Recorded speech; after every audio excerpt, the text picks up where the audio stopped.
Hey, this is Brian Stevens with eXp Realty. I've been a seasoned agent over 20 years, so what I want to do is just shoot a video to give you 5 tips that I would suggest as a brand new agent, which will get you started in the real estate business. So let's go.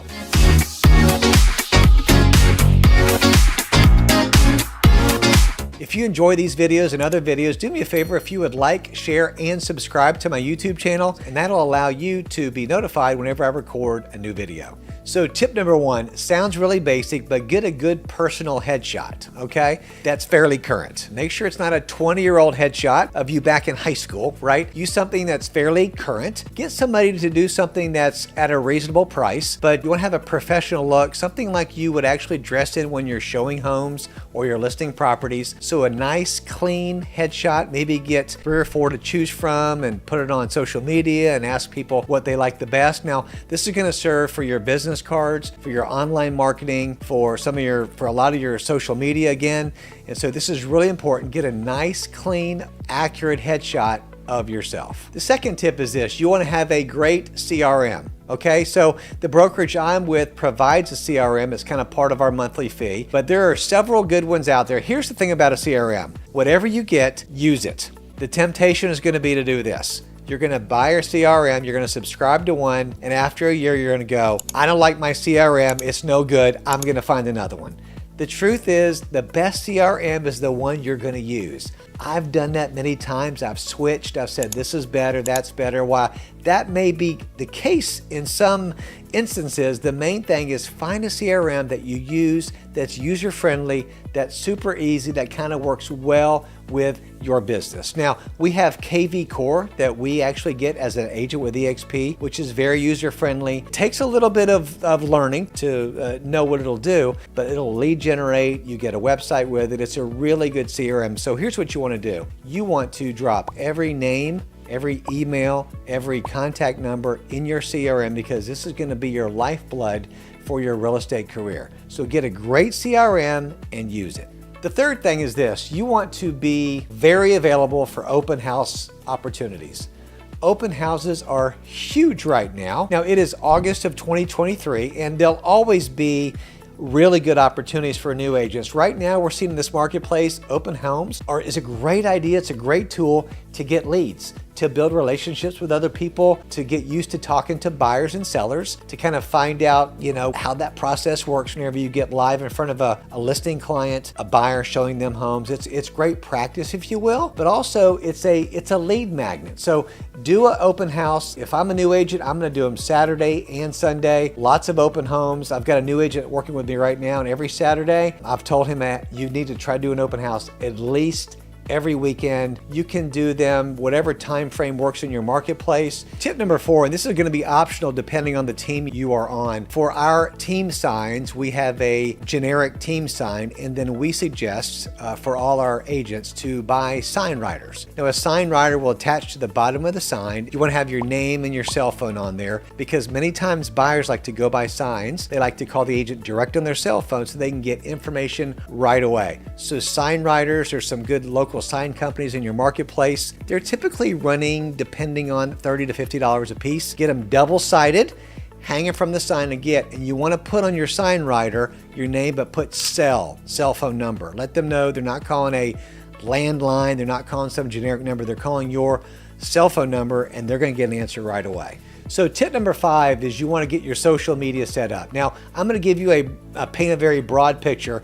Get a Facebook account, get an Instagram that links with Facebook. So Facebook, Instagram, and get a YouTube account. Very basics, but really important in your business, whether you're on social media or not. Please don't be one of those new agents who prides themselves on never going on social media. I've had that happen lately. The last couple discussions, I'm like, dude, that's nothing to be proud of, because here's the thing. If you're not going to be on social media, when people Google you, because they will, they're going to check out what kind of agent you are, what kind of, they need to know, like, and trust you. If they can't find out a little bit about you, sometimes you're going to lose the listing. You're not going to get the deal. You're not going to get the phone call because people want to know a little bit about you before they really invest their time and their money in you. What I like to do is balance my posts out. I post at least once a day and I try to balance it out. Now, this is on my personal page, not my business page. On my personal page, I will post real estate walkthrough videos, new listings, testimonials of somebody who sold a house, a picture of them. But also, don't just be the person who posts just real estate all the time. Because whenever people are scrolling and they're looking at your content, you don't want to post homes 7 days in a row because they're going to think all he does is want to talk about business. You want to mix that up with several different things. You want to mix in a little bit of maybe a family picture or something about your kids, what you did that weekend, maybe when you went traveling, something funny, something quirky. I mean, feel free to mix in there some humor because people want to know that you're a fun person, you're a good agent, that you like to have a good time, and that you're just kind of normal and you have a life outside of real estate. And as people are getting to know you on your Facebook account, they can know, like, and trust you. They're building a relationship with you, and that will help you be a great agent over the long term in your local marketplace. This is part 2 of a 3-part series that'll help you kind of get started in the business. So tip number 1, you want to subscribe to people who are ahead of you in the industry. Now, I've been in the business over 20 years, but I still listen to so many people who are light years ahead of me in the business and that have got a great track record. They've got a lot of influence. They have great ideas. And so some of these people are going to be, I love to subscribe and listen to Tom Ferry. Been a fan for years. I've gone to the summit. A couple more guys I really like. I like Glenn Sanford. He is the owner of eXp Realty.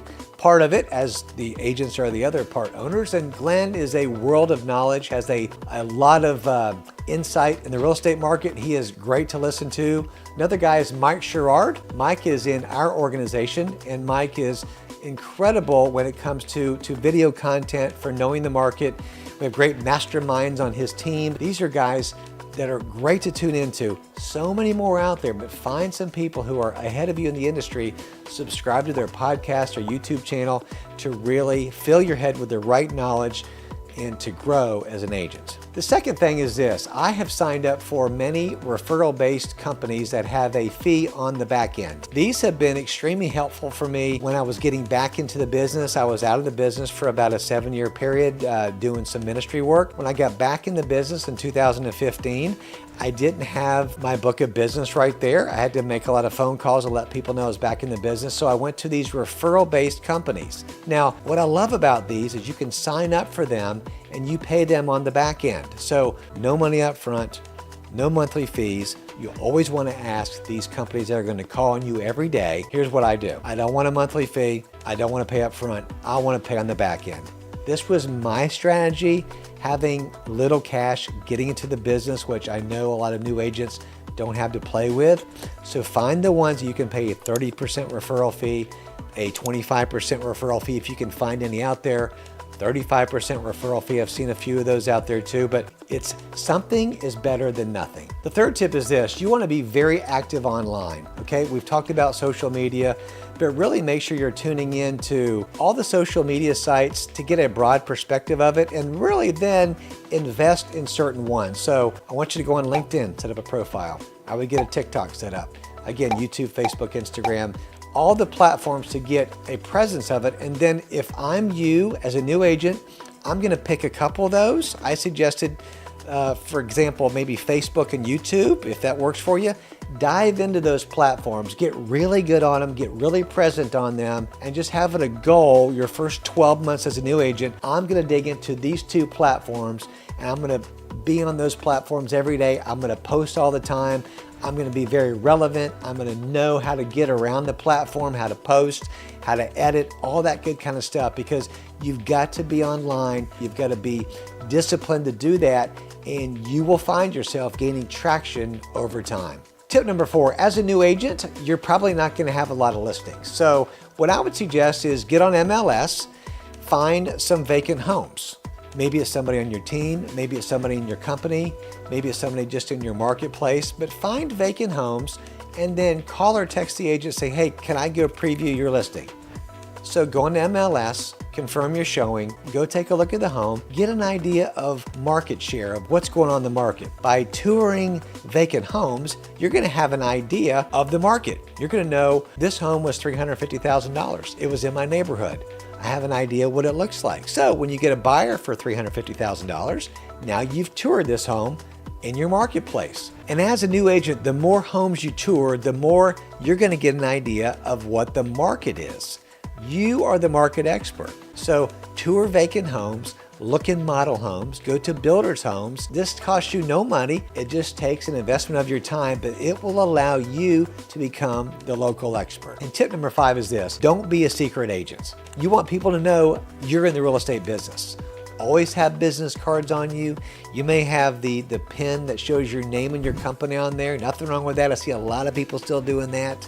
But don't be the secret agent. When you're out and about shopping, going to restaurants, let people know you're in the real estate business. Plant a card, have a conversation with somebody, ask them what they do, bring up real estate. Be that agent that people are aware of. Be that local expert. Be that person that when they think real estate, they think of you. But if you're a secret agent, nobody knows you're out there, they're not going to call on you.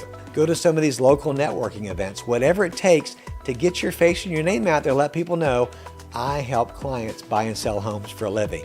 Can we work together? This is video number 3 of a 4-part series. So this is tip number 1, and this is huge, you guys. This is so important, and I've continued to learn this. Build relationships with other agents in your marketplace. I can't even say enough how important this is. You know, real estate is a small world, it's a small community. If you're gonna be a good agent, which we all aspire to be, you want to do a good job with other agents. You want to build a relationship with them. Believe me, I know when an agent who is not the best agent shows one of my listings, sometimes I go, okay, I'm going to be working with this person. But when I'm working with a great agent, I'm super excited because I know they're going to do their job. They're going to be pleasant to work with. They're going to have a sense of urgency, to be on the timelines, to give feedback, to problem solve together. So it's huge to build relationships with the other agents, because here's the thing. If you're a listing agent like myself, so if I've got 10 listings, I'm going to have other agents showing my listings. These are kind of like my sales force, right? They are working with me at selling my listing. So I want to have a good name, a good reputation with other agents, so whenever they go to show my listing, they know they're going to get somebody who communicates with them, who has some experience, who's not perfect, we're not saying that, who's going to really try hard, who's going to get back with them quickly, who's going to do the best job they can for their client and get to the closing table with a smile on your face. Tip number 2 is door knocking.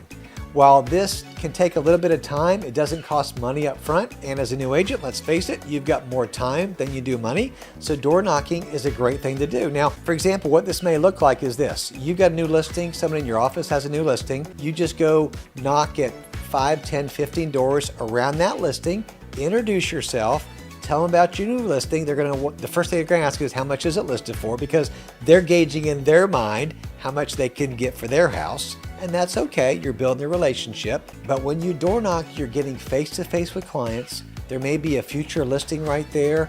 Maybe they know a buyer for that house. So many benefits of that. It costs you a couple hours, but when you door knock on a continual basis, you can build a business like that, especially in your first year.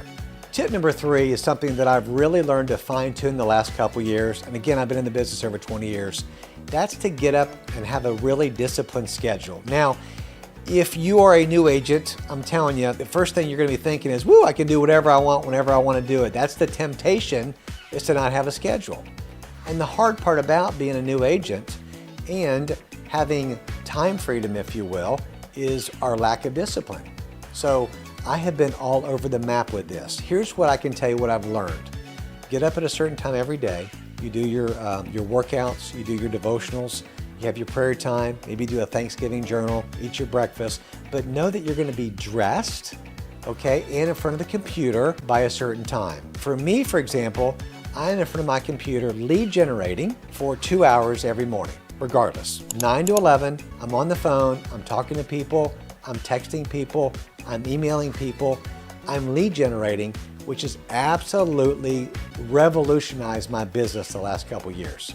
Okay, nothing else gets put in that place. I don't go meet with clients. If I have to have a closing, that butts into that time. Sometimes I will, but then I'll lead generate later. But the point is this, have a disciplined schedule where you know you're going to be at work, dressed, ready to go. Now, partly whenever I say dressed, ready to go, here's what I would say. In my marketplace in Lakeland, Florida, semi-casual is nice. So a nice pair of dress jeans, a long sleeve shirt, a short sleeve shirt, something professional that you'd want to show homes in is what I wear, okay?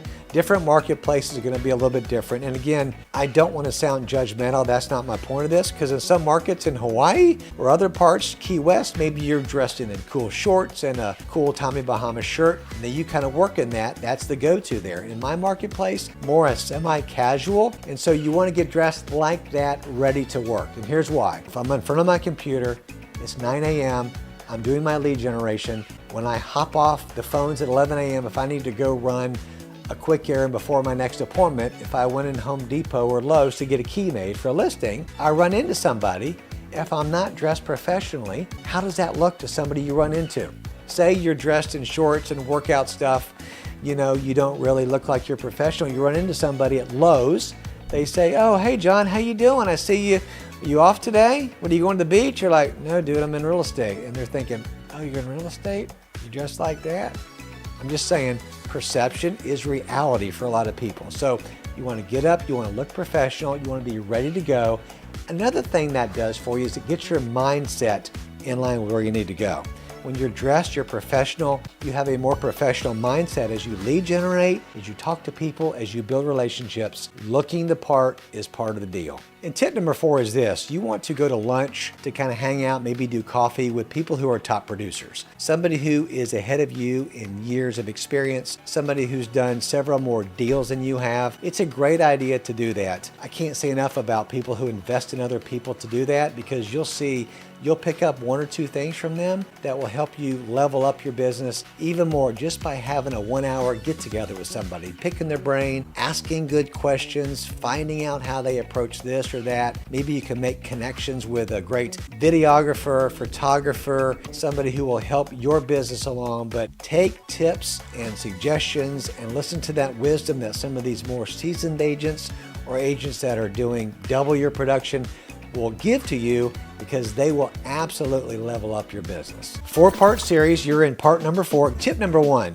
you want to be the local market expert. And so one way to do that is going to be to go to your MLS a lot during the daytime. At least check it first thing in the morning, and at least check it again in the evening, maybe after dinner, before you go to bed, when you get home at 5, 6, or 7 o'clock. And a couple things you're going to accomplish when you do this. So I have a market report set to the market that I serve. So in my case, it may be Lakeland and Bartow, a couple cities that are right in my hub. So I have it set to where I look at the active listings, the pending listings, and the sold. So what I'm doing is when I look at the active listings, I'm seeing what hit the market that day in these 2 cities that I'm looking at. So I want to know price, square footage, a little bit about the home. So I know when somebody comes to me and says, did you see that new listing on Johnson Street? I go, oh yeah, I saw it hit the market last night. You're up on the market. You're the market expert. And then you want to know what things you're selling for.